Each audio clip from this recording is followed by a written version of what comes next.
La loi du plus fort devenue la loi du plus fortuné a fini là par donner du grain à moudre aux plus tordus d'entre nous qui ont fini là par faire main basse de ce bas monde et faire de ce monde leur terre de prédilection à plus d'un coup foireux. Par quoi ils ont fait du bonheur un morceau choisi, rendu là, inaccessible pour le commun de mortels. Et surtout, à une catégorie bien définie d'individus à qui ils ont imposé la loi du plus fort, qui passe par la justice des injustices, un énorme fiasco, à la taille de la découverte de ces esprits tordus qui ont toujours une pirouette d'avance pour déjouer tous les bons plans à leur profit, tant qu'ils savent jouer sur la corde sensible qui est le mot ou le nerf de la guerre, qui n'est autre que l'argent. Pourquoi alors avoir fait du bonheur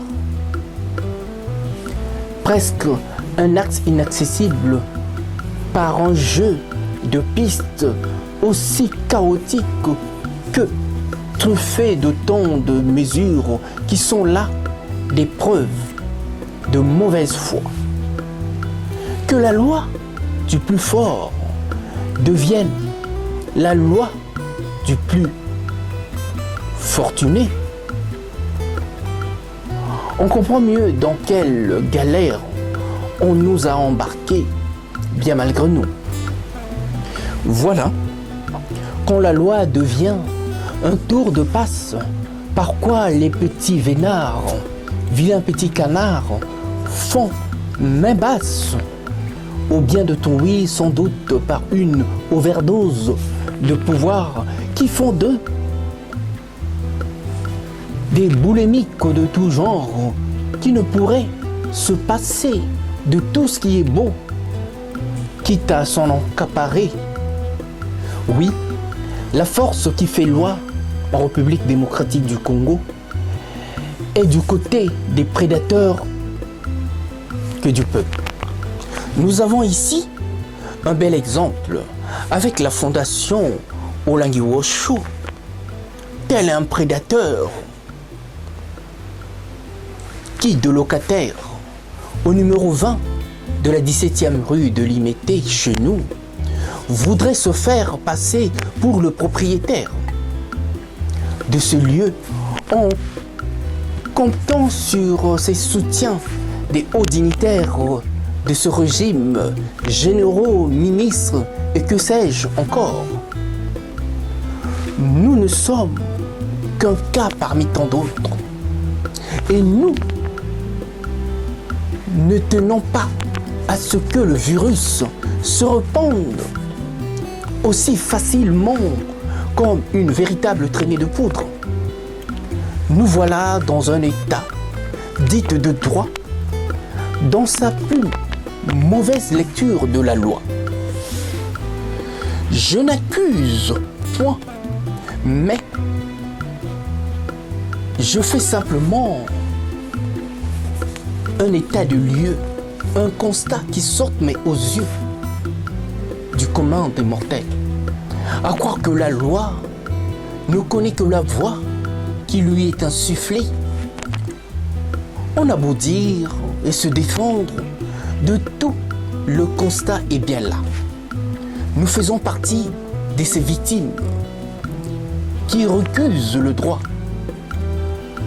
parce qu'elle est injuste par sa justice de copinage.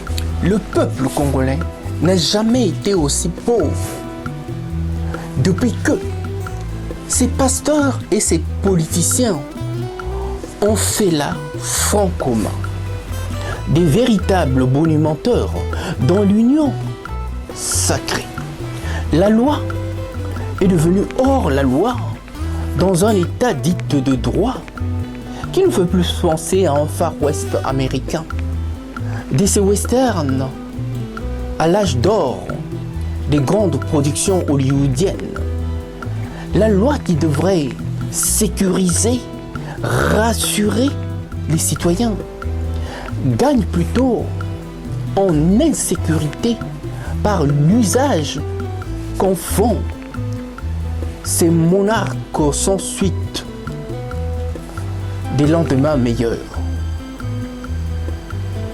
Faire partie d'une oligarchie et à n'importe quel prix. Oui, nous ne pouvons pas là accepter cette logique des voyous de la cour. Il faut qu'ils se rendent compte qu'il y a encore plus voyous qu'eux, car notre côté voyou repose sur un état de droit et sur la loi. Voilà où la loi du plus fort devient la loi du plus riche. C'est une logique où nos chefs d'État et leur bande se sont attachés pour